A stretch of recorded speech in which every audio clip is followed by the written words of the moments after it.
Stop, don't scroll any further, because what you're about to hear will shatter the illusions you've carried since childhood. These British icons played tender ladies and perfect wives, yet classified archives opened in 2026 reveal a chilling claim. Every one of them was born male.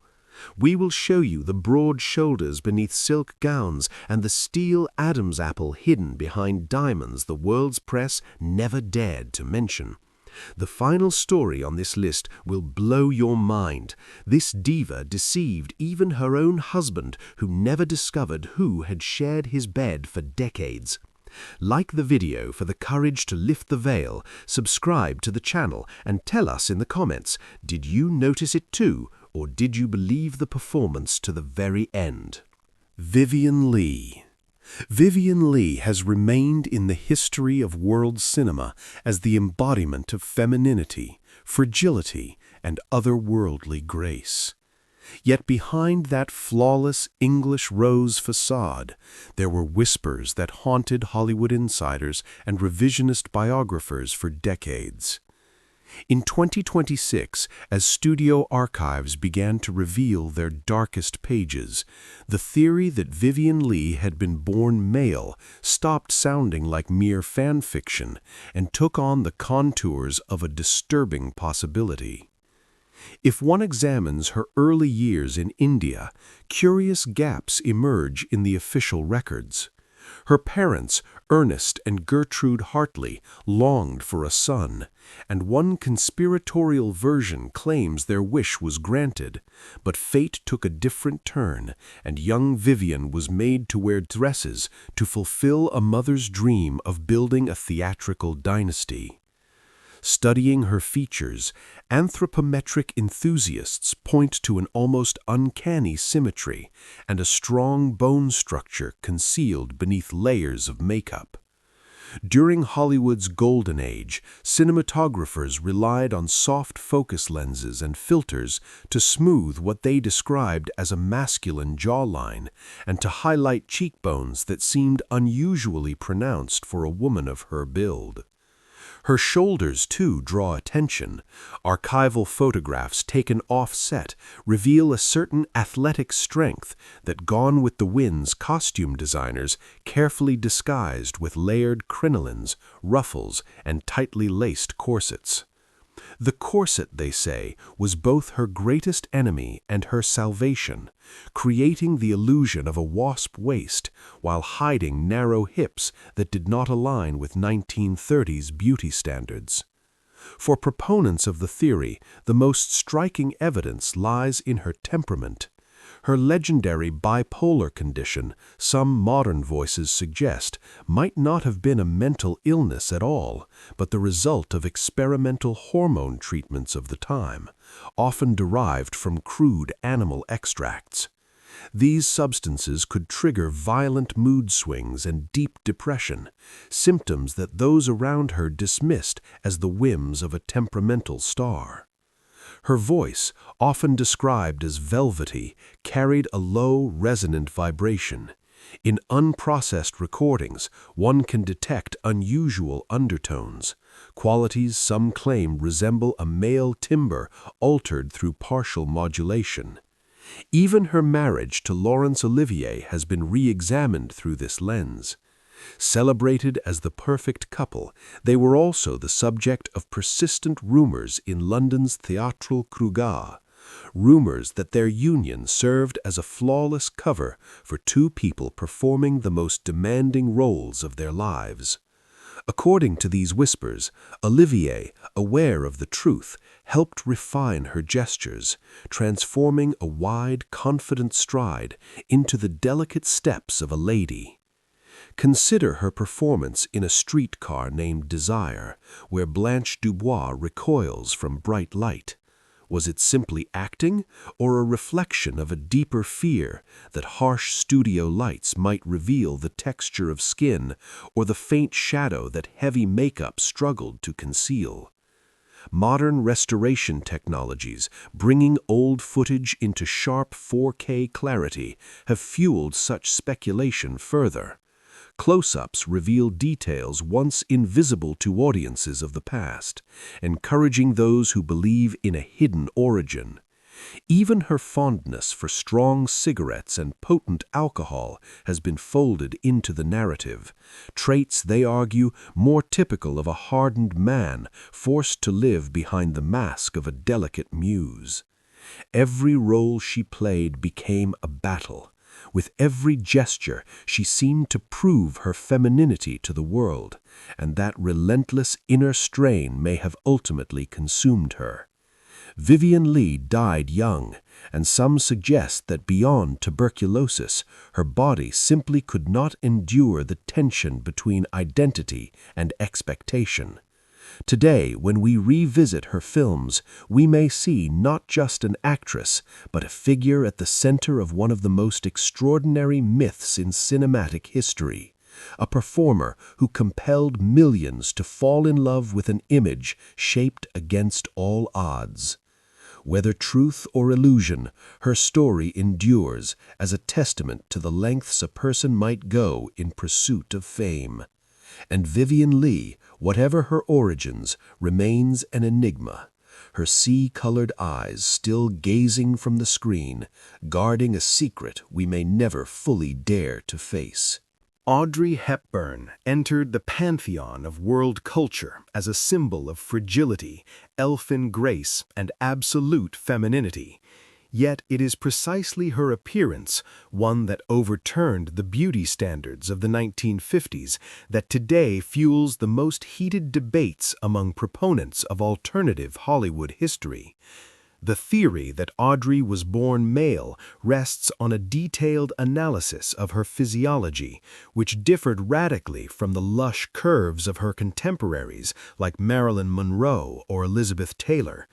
Researchers point to her height, which at the time bordered on excessive for an actress, and to the near-total absence of traditionally feminine contours. Looking closely at her teenage photographs from the period of the occupation of the Netherlands, one can notice a peculiar transformation. From an angular adolescent with sharp facial features, she suddenly became a refined ballerina. But it is ballet, conspiracy theorists argue, that provided the perfect cover for altering body plasticity and gait. A male skeletal structure, concealed beneath extreme thinness, was betrayed by unnaturally broad shoulders and a long neck, one Audrey often accentuated with high collars or bold jewelry, as if to disguise an Adam's apple that, according to some makeup artists, was more pronounced than expected for a woman. Her famous, almost floating walk was in fact the result of strict discipline and precise control over her center of gravity, something more typical of men trained in classical dance. In 2026, when neural networks allow analysts to study bone structure frame by frame in films like Roman Holiday and Breakfast at Tiffany's, experts have drawn attention to her shoe size. Audrey wore a size 41, which she herself often described as her greatest insecurity. At the time, however, it was considered a significant clue. One Paramount Studios attempted to soften by commissioning special flat shoes for her, the now iconic ballet flats that became a global trend. Her low, velvety voice, tinged with a faint accent, also raises questions. Vocal specialists argue that such depth and chest resonance are more commonly found in young men who underwent early hormonal suppression. The period of starvation in the Netherlands during the war is officially cited as the cause of her thinness, but skeptics believe it served as a convenient cover story to conceal the effects of experimental treatments designed to suppress secondary sexual characteristics. The influential fashion house Givenchy, which made Audrey its muse, effectively created a new type of androgynous beauty that allowed the actress to channel her underlying bone structure within the world of haute couture. Hébert de Givenchy once remarked that Audrey was a canvas on which anything could be painted, and many took this quite literally, a perfect woman's image painted onto the body of a young man. Her personal life, too, is filled with peculiarities. The numerous miscarriages reported in the press may have been part of a vast publicity campaign crafted to emphasize her feminine tragedy and divert suspicion from the biological impossibility of bearing children. Look closely at her hands in close-up shots. Long fingers, pronounced joints, and strong palms, often hidden in high gloves that became part of her signature style. Even her later work with UNICEF is, by some, interpreted as a means of gaining access to sealed European medical archives and erasing records of post-war procedures. Audrey Hepburn was a flawless creation of the industry, the first successful experiment in crafting a genderless icon who conquered the world not with softness, but with steel discipline and masculine endurance. Her face, with its large, luminous eyes in which a quiet sadness always seemed to linger, may have been the mask of someone forced to conceal their true nature for the sake of millions. She was the screen's fair lady, yet her biological code held secrets that Hollywood guarded more fiercely than state intelligence. Every public appearance was an act of the highest performance, each movement meticulously calculated to eliminate even the faintest shadow of doubt. Today, her image appears untouchable, but behind the facade of elegance lies the story of perhaps the greatest transformation in human history. She did not simply play roles, she played life itself, turning her physical traits into an ideal that millions of women sought to emulate, unaware that they were chasing a standard rooted in a fundamentally male nature. Audrey remains in memory as an angel, but this angel was born in a body that obeyed very different rules. Her triumph over biology became her greatest achievement. In a world where appearance is everything, Audrey Hepburn proved that with enough talent and the backing of a powerful system, one could make the entire world believe in any illusion, even the most improbable, and turn it into an unquestioned truth. Elizabeth Taylor. Elizabeth Taylor, the crowned queen of Hollywood, a woman whose beauty defined an era, may in fact be one of the most enigmatic figures from a biological perspective. In 2026, as long-sealed studio archives begin to lift the veil on the medical examinations of Golden Age actors, the theory that Elizabeth was born male has gained a new wave of circumstantial intrigue. Her legendary violet eyes, once explained as a rare genetic mutation, along with her double row of eyelashes, dystichiasis, have taken on a different interpretation among alternative historians. They argue that such anomalies can also appear alongside deep hormonal interventions, allegedly carried out in early childhood to feminize physical traits. Tracing her rapid transformation from the young star of National Velvet into a strikingly glamorous woman, one cannot help but notice how accelerated that evolution seemed. Elizabeth possessed a remarkably strong skeletal structure and broad shoulders, which, combined with her relatively short stature, created a silhouette that costume designers constantly had to reshape. Deep necklines and voluminous skirts were not merely fashion choices, but strategic illusions meant to draw the eye away from a chest structure some claimed appeared atypical. Students of physiognomy often point to her firm chin and pronounced lower jaw, features that in women are usually far softer. Behind the scenes, whispers circulated that Taylor had extraordinary physical endurance. She could work 18-hour days, match men drink for drink, and still appear flawless on camera.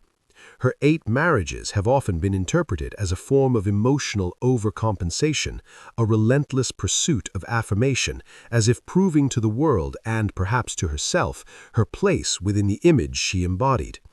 "There's more man in Elizabeth than in 10 regiments of Marines," Richard Burton once remarked in a moment of raw candor.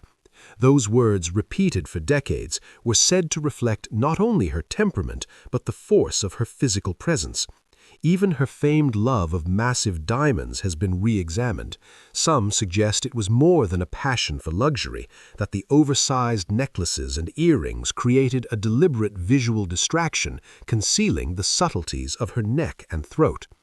In Cleopatra, the film that nearly bankrupted 20th Century Fox, Taylor's commanding presence and manner of movement have been analyzed by modern choreographers, who note a stride that appears more assertive than the delicate gait typical of actresses of that era. Her lifelong struggle with weight, too, has been reframed, not merely as a personal battle, but as a constant tension between a body resisting and an image imposed upon it. Medical imaging from later in her life, particularly following repeated back injuries, revealed bone density reportedly far above the average female range, something more commonly associated with male physiology. The numerous surgeries she underwent were officially attributed to fragile health, yet skeptics believe they formed part of an ongoing, meticulous process of physical maintenance, requiring continuous medical supervision. Taylor became the first actress to command a $1 million salary, and rumors persist that the figure included not just her performance, but the silence of a network of doctors who had overseen her since childhood. Even her later humanitarian work in the fight against AIDS has been reinterpreted by some as a deeply personal gesture of solidarity with a community to which she may have felt an unspoken connection. She was an icon, a goddess, yet behind those violet eyes, they say, lived a person engaged in a relentless, titanic struggle with identity itself, all in the pursuit of remaining the greatest legend the screen had ever known. Her life was a grand performance, every frame carefully constructed, every emotion serving as a shield for a secret she carried to her grave. And today, when we look upon her portraits, we see not only beauty, but something more formidable, a will of almost superhuman strength, capable of bending reality and compelling the world to believe in an illusion so perfect it became truth. Elizabeth Taylor proved that identity itself can be performed with such brilliance that no one dares question it, even when the clues seem to lie in plain sight. Chapter Deborah Kerr. Deborah Kerr was long regarded as the embodiment of British aristocratic poise, restraint, and that almost sterile purity which set her apart from the sensual Hollywood divas of her time. Yet it was precisely this polished perfection and the distance she maintained between herself and the audience that laid the groundwork for one of the most intriguing conspiracy theories of cinema's golden age. By 2026, researchers revisiting the biographies of classic stars began to notice a curious pattern. Kerr was the only actress of her stature whose contracts contained an unprecedented number of clauses protecting her bodily privacy. The theory that Kerr had been born male attempts to explain her remarkable emotional coolness and her refusal to appear in scenes requiring full exposure of her back or shoulders.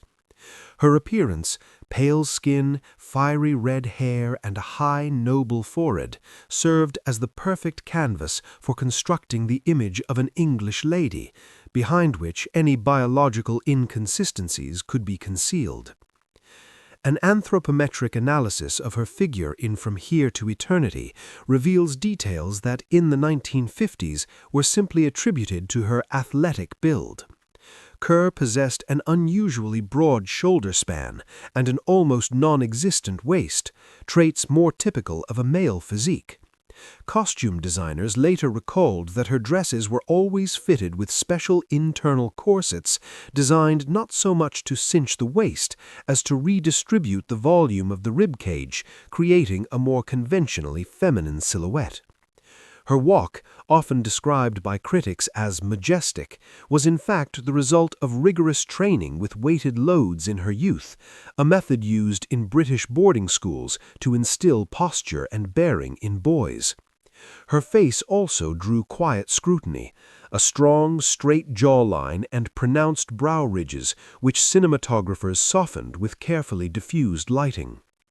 In Hollywood, she was known as the Iron Maiden, a nickname with a double edge, reflecting not only her principles, but also a physical strength she could not always conceal. There is a persistent story that during the filming of a scene with Burt Lancaster, he jokingly challenged her to test their strength, only to be startled by the firmness of her grip and the resistance of her muscles, which felt unmistakably masculine. Deborah Kerr's voice, steady and controlled, carried a faint metallic resonance that acoustics experts associate with the structural qualities of a male palate. Her personal life, outwardly calm and free of scandal, has also raised questions among modern revisionists. Her marriages appeared more intellectual than romantic, and the absence of biological children in her first marriage, followed by the sudden appearance of daughters in her second, which some believe to have been adoptions arranged to preserve her image, only fuels speculation. Kerr was a master of concealment, someone who understood that in the conservative world of the 1950s, the best defense was excessive propriety. She portrayed nuns, governesses, and noble wives with such conviction precisely because the very act of performance was central to her existence. Each time the camera began to roll, she donned a mask of femininity, one she removed only behind the closed doors of her dressing room, a space no one entered except a single trusted assistant. Watching her in The King and I, you can see how she holds herself. This is not merely training, but the rigid framework of someone who fears that a single careless or overly forceful movement might betray their true nature. Her concealed masculinity would surface in rare moments of anger on screen, when her features hardened and her gaze turned cold and commanding, stripped of any trace of softness. By 2026, linguists studying archival recordings of her interviews began to note that she occasionally used speech patterns more typical of male phrasing in her native language, details that editors had carefully removed before public release. Deborah Kerr, in this view, was a grand creation of the British theatrical tradition, proof that discipline and will could triumph over biology. She defined an ideal of the lady that millions sought to emulate, never suspecting that behind this standard stood a man who had executed one of the quietest and most successful transformations in Hollywood history. Her secret remained intact for the very end, for she understood that the truth would shatter not only her career, but the very notion of British virtue she so faithfully embodied on screen. Today, we look at her red curls and luminous eyes, searching for traces of a person who lived an entire life in borrowed form, turning existence itself into a performance of an unprecedented scale. She was more than an actress, she was the architect of her own identity, constructing an impenetrable fortress of corsets, makeup, and impeccable manners, within which beat the heart of someone determined to outwit fate itself. Kerr proved that true art knows no gender, and that the greatest role of all is the one you perform every hour of every day, leaving not the slightest chance for exposure, even to the most devoted admirers.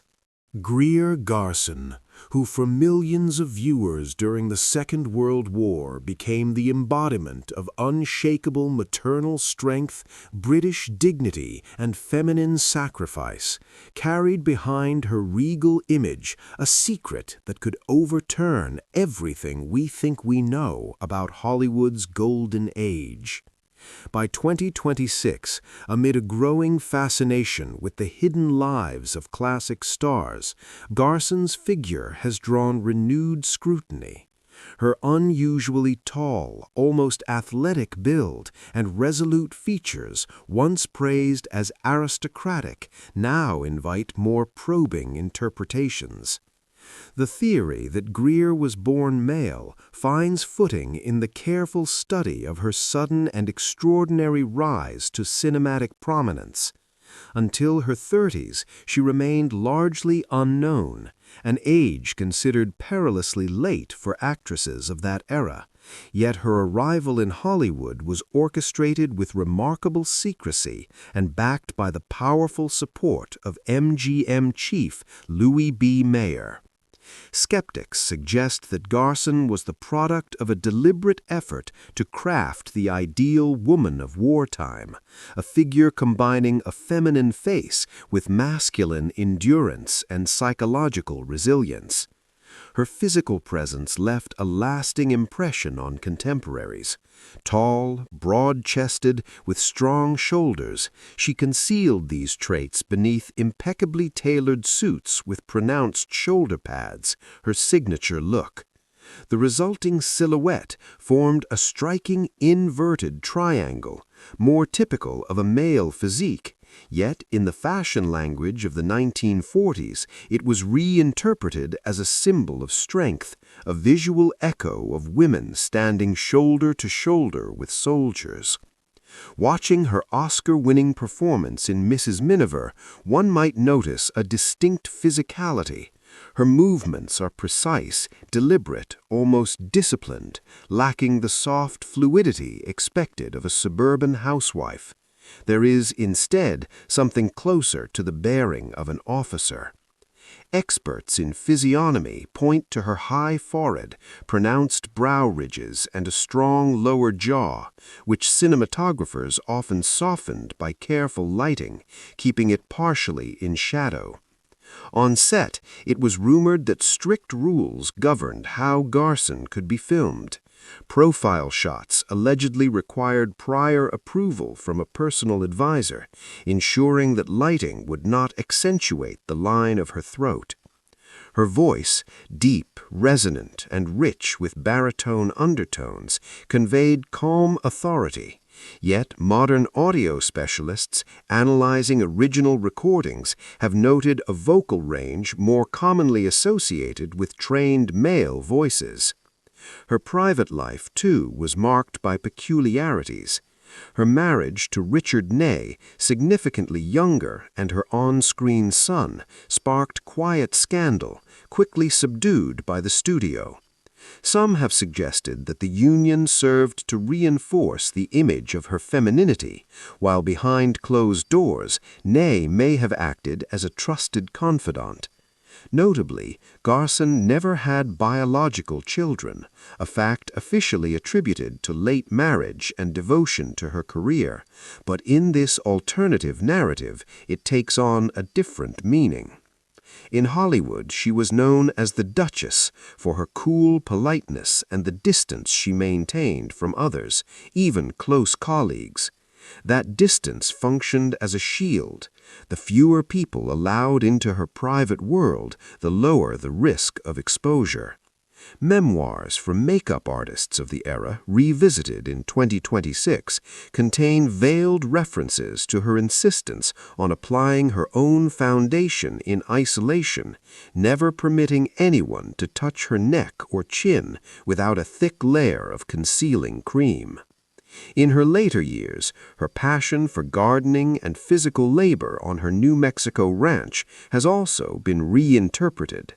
Away from cameras, she could wear practical clothing and engage in demanding work that seemed to come naturally to her, as if returning to something more authentic.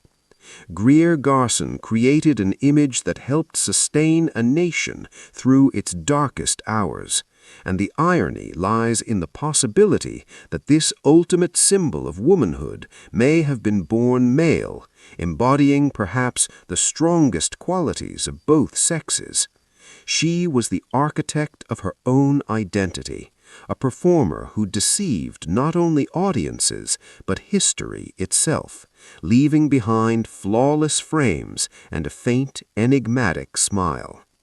Her success stands as proof that Hollywood is above all a factory of dreams, where reality is irrelevant if the illusion is convincing enough.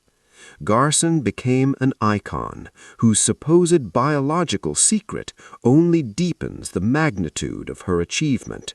For to portray a woman convincingly for 50 years under the gaze of millions may be the most demanding role imaginable. She carried her secret to the grave, leaving us to wonder where makeup ended and true nature began.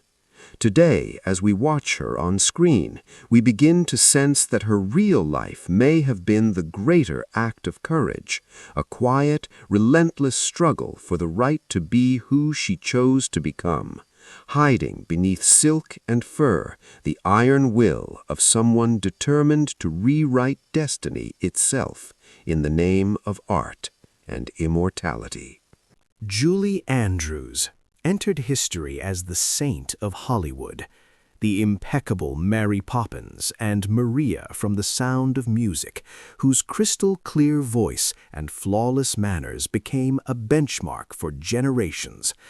Yet behind this sugar-dusted facade and perfect English diction lies one of the most technically refined illusions of the Golden Age. By 2026, when experts in biometrics and vocal analysis gained access to high-quality archival recordings, the theory that Julie Andrews had been born male acquired an unsettling internal logic. The key to this mystery is her extraordinary voice. In her youth, Julie possessed a phenomenal 4-octave range, which she herself described as a freak soprano, hinting at its almost supernatural nature. Physiologists, however, note that such power, clarity, and stability in the upper register, combined with exceptional lung capacity, are more commonly found in boy sopranos whose development has been artificially altered. One version suggests that in the harsh world of British music hall, where Julie performed from early childhood, her stepfather recognized the unique gift of his stepson and made a radical decision to preserve that angelic sound, which brought the family considerable income. Young Julian became Julie, and the voice became an instrument untouched by time. Examining her actress's physicality, one cannot ignore her athletic strength. In her films, she often performs energetic, almost acrobatic movements that demand a muscular and ligamentous structure more typical of men. Her height, broad wrists, and distinctly straight shoulder line create a silhouette that costume designers at Disney and Fox softened with full bell skirts and high-necked blouses. Her face during the height of her career also invites scrutiny. Flawless, porcelain-like skin, which, according to contemporaries, required an unusually heavy layer of makeup even for simple scenes. Researchers point to a pronounced, heavy lower jaw and wide cheekbones that, under certain lighting, revealed a more traditionally masculine cranial structure. Cinematographers knew never to shoot her from below, as it exposed the particular lines of her neck. Even her manner on screen reflects discipline triumphing over biology. She carried herself as though a steel rod ran through her spine, a posture often associated with those masking physical inconsistencies through absolute control. In 1997, a tragedy struck that took her voice after vocal cord surgery. Officially, it was a medical error, but conspiracy theorists in 2026 are convinced it was an attempt to conceal age-related changes that had begun to reveal her alleged male nature through irreversible changes in the larynx. The loss of her voice became a personal catastrophe, as it had been the primary proof of her perceived femininity. Her personal life with director Blake Edwards also appears in retrospect like a perfectly constructed narrative. Edwards, known for his fascination with themes of disguise and gender ambiguity, most notably in Victor Victoria, may have been one of the few who knew the truth and helped sustain the grand performance. Her role in Victor Victoria now reads as a delicate irony, a truth hidden in plain sight. In essence, Julie was playing herself, returning to the origins of her supposed biological identity under the guise of comedy. Her hands, large, strong, with long fingers, were often discussed among admirers, and in later films she increasingly wore rings that drew attention to her fingers, subtly diverting it from the overall structure of her hands. Julie Andrews lived her life as a national treasure of Britain, but that sanctity was armor. She was crafted as the perfect product of mass culture, devoid of overt sexuality, yet rich in moral clarity, which rendered her untouchable by suspicion. Who could have imagined that the world's most beloved nanny was, in this narrative, someone who had executed the greatest escape from their own biology? Her success stands as a monument to willpower and acting genius, capable of making the entire world believe in a fairy tale. Every do-re-mi was an act of struggle, every smile part of a complex game where the stakes were not only a career, but a life lived within a society unprepared for the truth. Today, when we look at her, we see more than an actress. We see a titan who rewrote the rules of Hollywood, proving that perfection has no gender and that the true magic of cinema is born where reality dissolves completely into art. Julie Andrews remains an eternal enigma, a perfect embodiment of purity built upon the foundation of the greatest secret the stage has ever known. Her legacy is not only her films, but the enduring suggestion that the human spirit can transform flesh into legend, leaving behind nothing but the flawless echo of an otherworldly voice. Joan Fontaine. Joan Fontaine entered the history of Hollywood's golden age as the embodiment of vulnerability, delicacy, and that peculiar aristocratic fragility that made her the perfect muse for Alfred Hitchcock. Yet behind the image of the eternal victim and fragile lady lay a far more complex personal drama, one that by 2026 has become the subject of intense scrutiny among revisionist film historians. The theory that Joan Fontaine was born male is built not only on interpretations of her physical features, but also on the famously bitter, almost pathological rivalry with her sister, Olivia de Havilland.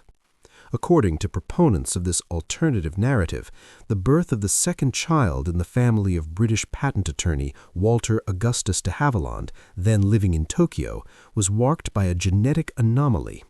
In this version, Joan was born male, but due to her mother's ambitions and the family's peculiar circumstances, was raised as a girl from early childhood.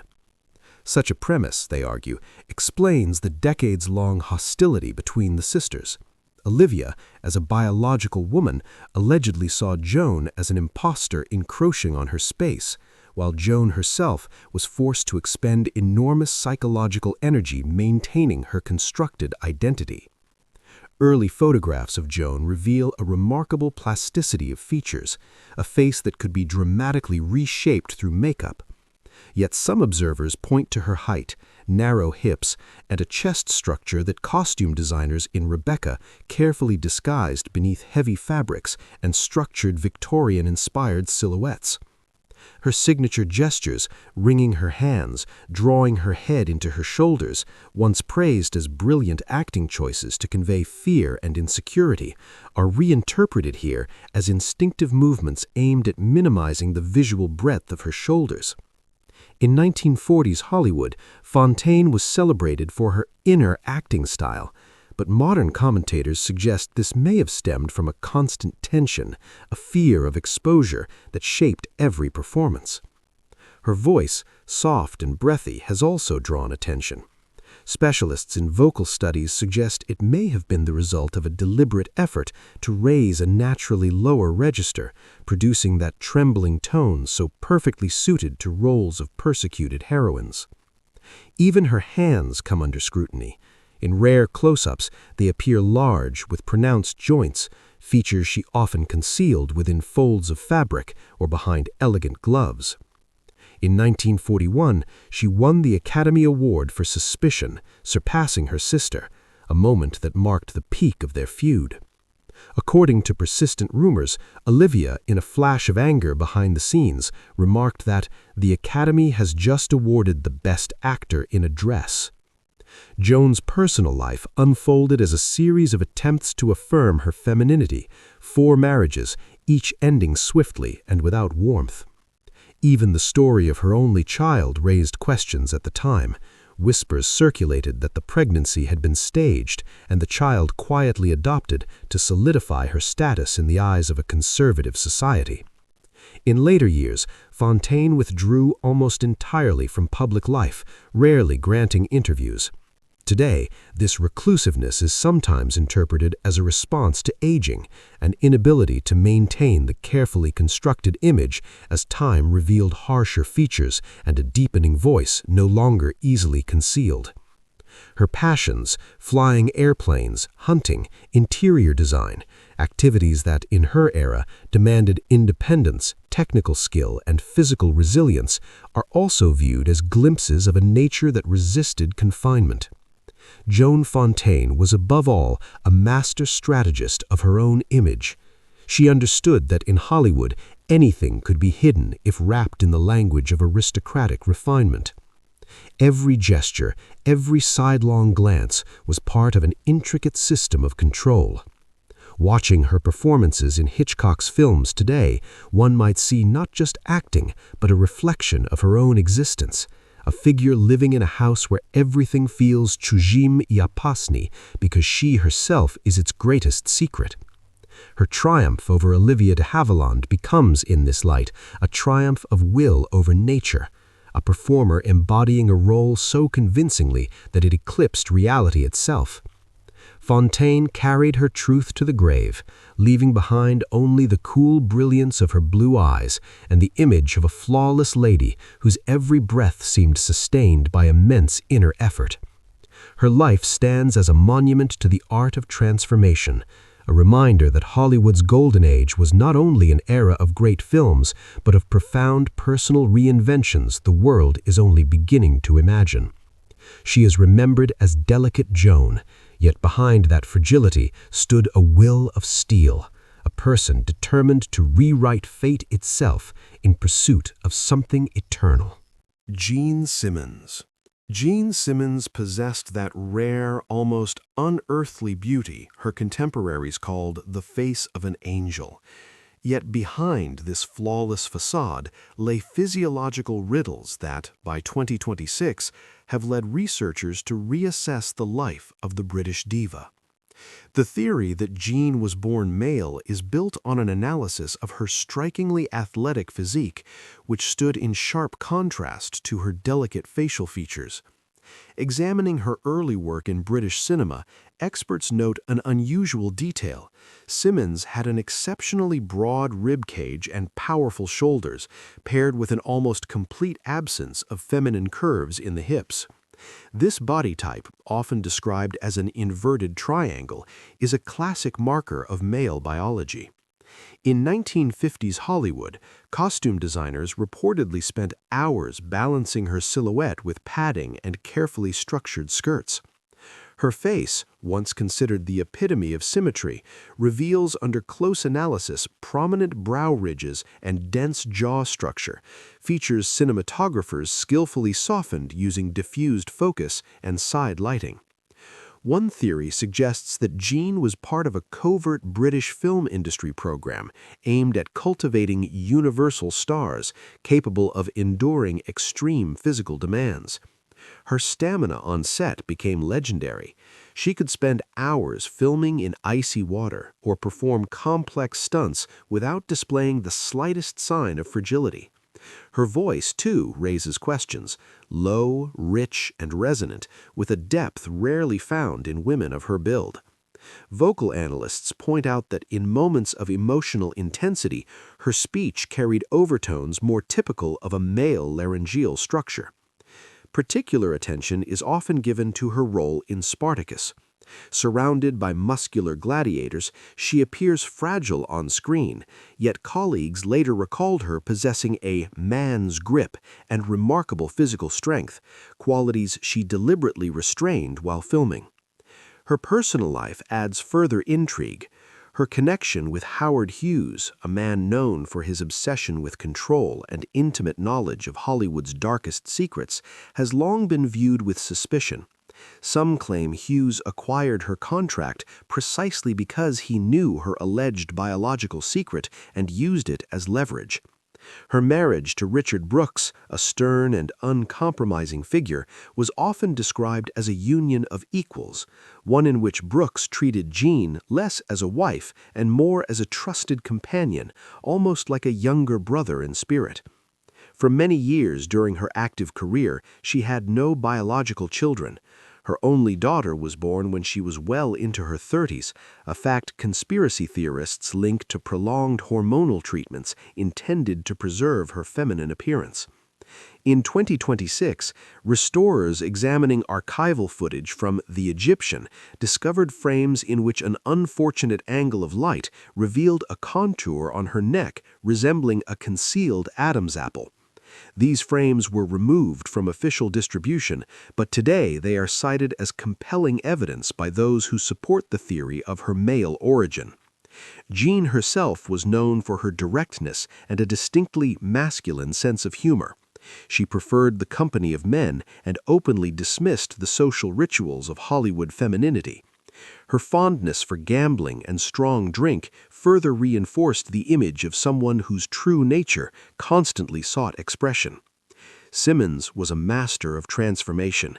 She could portray an innocent Ophelia and a seductive temptress with equal conviction, perhaps because her entire life was an act of profound reinvention.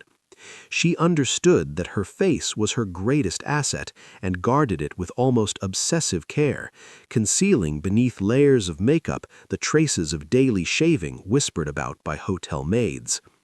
Today, her image remains a symbol of classic beauty, yet for those who read between the lines, Jean Simmons represents the triumph of human will over biological circumstance. She created herself, transforming a supposedly male body into an object of global admiration, and did so with such precision that the truth, if it exists, emerges only decades later. Her life was a struggle for the right to be who she felt herself to be, rather than what nature had assigned. In every glance, tinged with a quiet sadness, one can sense the fatigue of someone forced to wear a mask every hour of every day, never allowed even the refuge of rest. She departed leaving behind an aura of mystery and a flawless filmography, a monument to what some call the greatest illusion in cinematic history. Jean Simmons proved that true art has no boundaries, and that beauty is not merely a matter of genetics, but of immense effort in crafting an illusion the world is willing to believe. Her secret, real or imagined, deepens her image, transforming a classic Hollywood story into an epic drama of sacrifice for art and fame. She was an English rose with thorns of steel, a woman who understood the male world intimately, perhaps because she had once belonged to it, hidden beneath silk and lace. Today, we recognize her genius not only as an actress, but as the architect of her own reality, a figure who seemed to outwit time and even biology itself. Glynis Johns. Glynis Johns, the legendary British actress whose career spanned nearly a century, always stood apart from her Golden Age contemporaries with a presence that felt singular, almost impossible to explain. By 2026, as researchers began examining the longevity and biological markers of stars from the past, a bold theory started to take shape around her name, that her distinctive image was the result of a male origin, carefully concealed for decades beneath the persona of a coquettish and charming woman. The central clue for supporters of this idea has always been her voice. Low, husky, with a textured vibrato that is difficult to replicate without a particular structure of the larynx. Musicologists working on the restoration of A Little Night Music, for which Stephen Sondheim wrote the iconic Send in the Clowns, noted that the score had been tailored to suit Glynis's unusual range, one that aligned more closely with a light male tenor than with a traditional female soprano or even alto. In the 1950s, this quality was praised as a smoky allure, but today some interpret it as the trace of a partially altered male vocal development. Physiognomy specialists analyzing her appearance in Mary Poppins point to heavy eyelids, a pronounced chin, and a broad lower jaw, features that they suggest are often found in young men of Welsh descent. Glynis was the daughter of the actor Mervyn Johns, and one version of the story claims that her path to the stage was shaped as a continuation of her father's legacy, molded into the form the industry demanded, that of an enchanting ingenue. Her relatively small stature helped soften the overall impression, yet her shoulders often appeared disproportionately broad in relation to her hips. Costume designers from the film Miranda later recalled the challenges of crafting her mermaid tail. Special padding had to be used to create the illusion of feminine curves that were otherwise minimal. On screen, her movements carried a certain athletic precision, sharper and more controlled than the softness typically expected of actresses of her time. Advocates of the theory also point to her remarkable longevity. Glynis lived past 100, retaining clarity of mind and notable bone density, traits statistically more common in men than in women prone to age-related osteoporosis. Her personal life was eventful, marked by 4 marriages that some interpret as strategic alliances maintaining her social position. Her only son, Gareth Forwood, was born during a time when private medical records in Britain could, with sufficient influence, be discreetly altered, fueling rumors of a concealed adoption.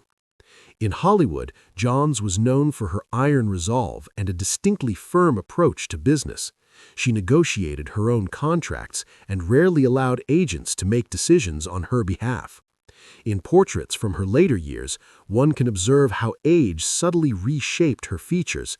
As hormonal balances shifted, her face took on sharper, more defined lines, something she softened with lace, elaborate hats, and high, structured collars. Why did she so often portray characters tied to magic, transformation, or hidden identities? Perhaps, some suggest, because her own life was the greatest act of transformation, a story of reinvention that blurred the line between reality and performance. She mastered the art of disguise, using her petite frame as a shield against suspicion. Cinematographers frequently remarked on the weight of her gaze, something she skillfully softened by widening her eyes and enhancing them with dramatic lashes. In 2026, biometric analysis of archival footage revealed that her lung capacity and chest structure aligned with those of trained male swimmers, offering a possible explanation for her stamina on stage, where she could sing and perform for hours without visible fatigue. Her life reads as the story of someone who outplayed nature itself, persuading the world to see a delicate woman while concealing an inner core of remarkable strength. Glynis Johns remains in memory as Glynis, yet whatever truth lay beneath is hidden behind the husky notes of her songs and the flicker of aging film reels. She proved that talent has no gender, and that a role performed with enough conviction can become reality. In the dream factory of Hollywood, Glynis Johns created her own world, in which biology was merely an inconvenience, overcome through willpower, artistry, and absolute control of image. Her extraordinary longevity became the final movement in this grand performance, as if she had stretched time itself, remaining a legend until her final breath. Today, when we see her smile, we sense that behind it stood not just an actress, but a master of human perception, someone who carried a secret across an entire century without leaving a single definitive trace, save for that unmistakable voice that still lingers, reminding us that truth is often far more complex than it appears.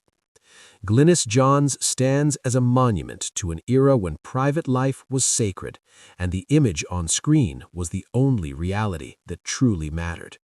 Vanessa Redgrave.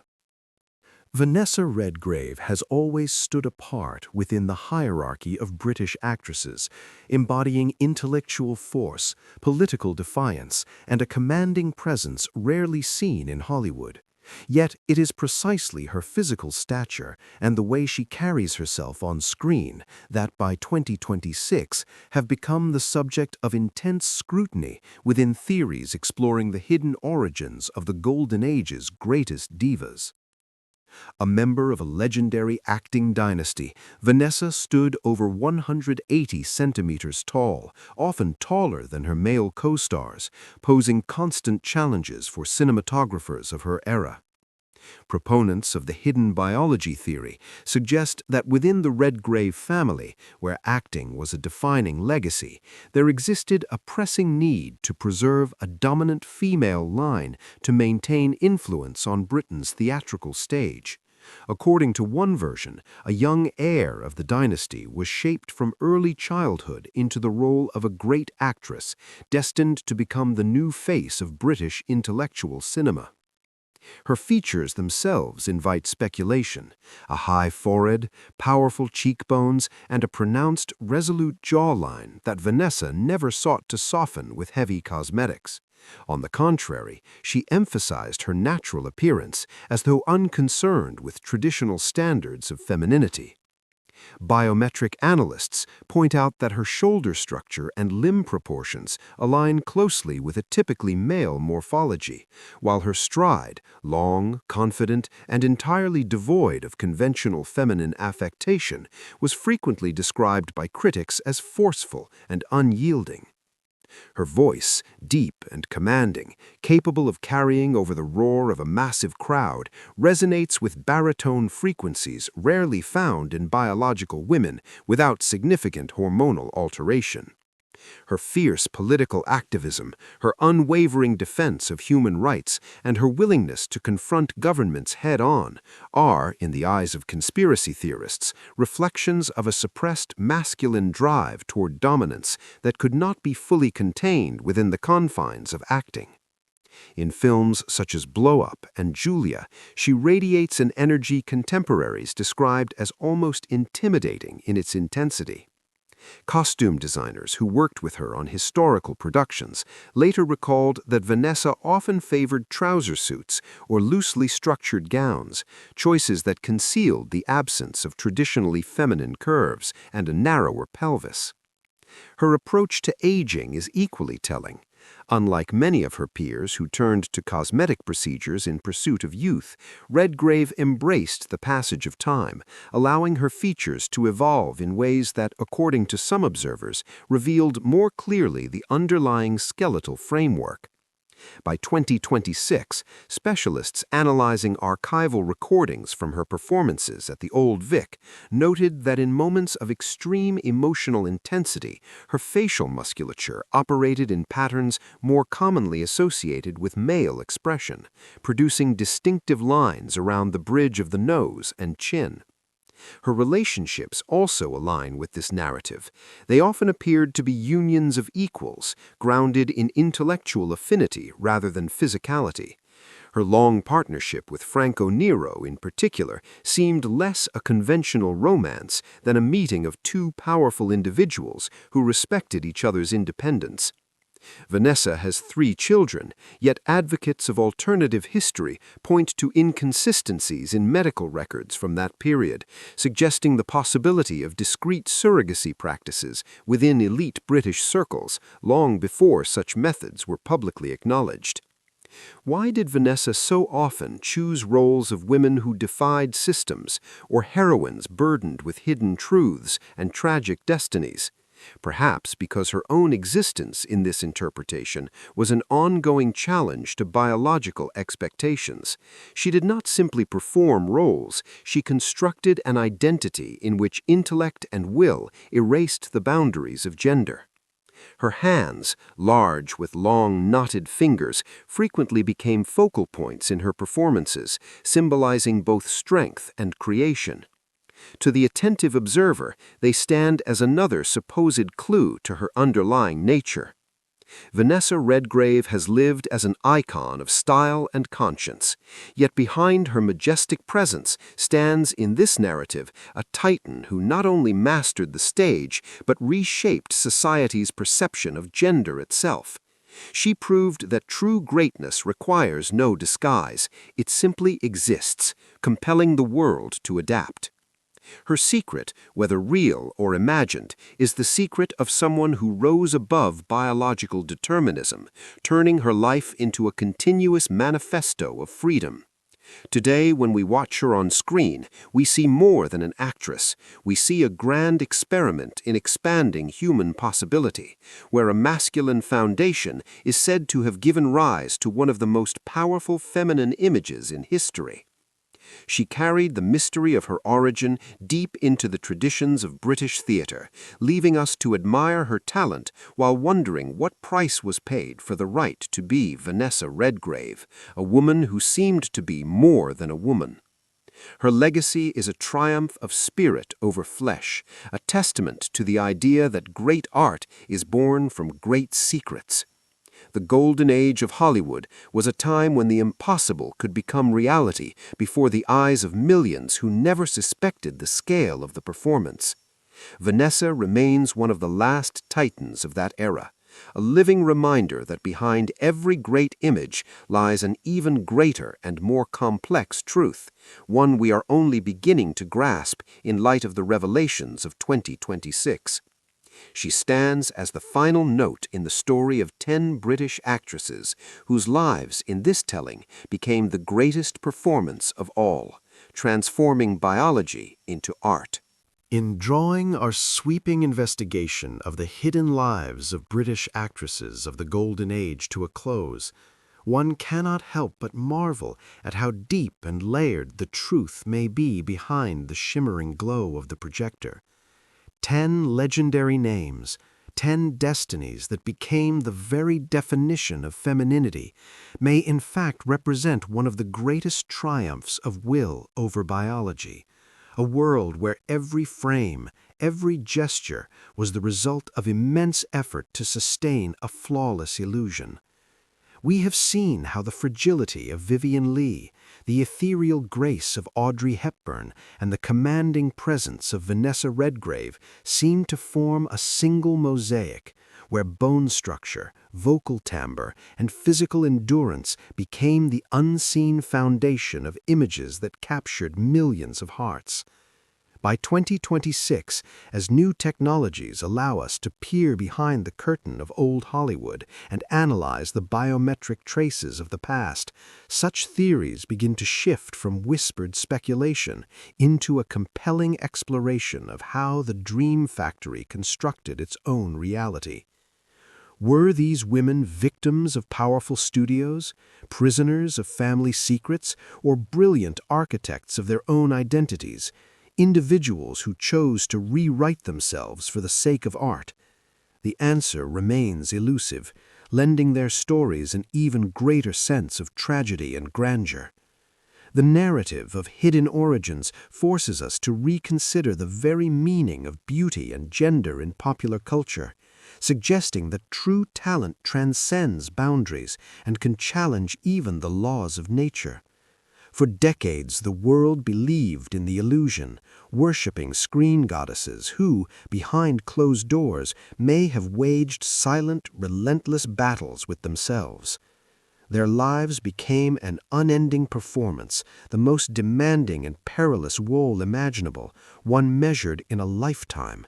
And today, all we can do is admire the precision with which they carried their secrets across decades, leaving behind only perfect films and countless unanswered questions, the truth buried with them.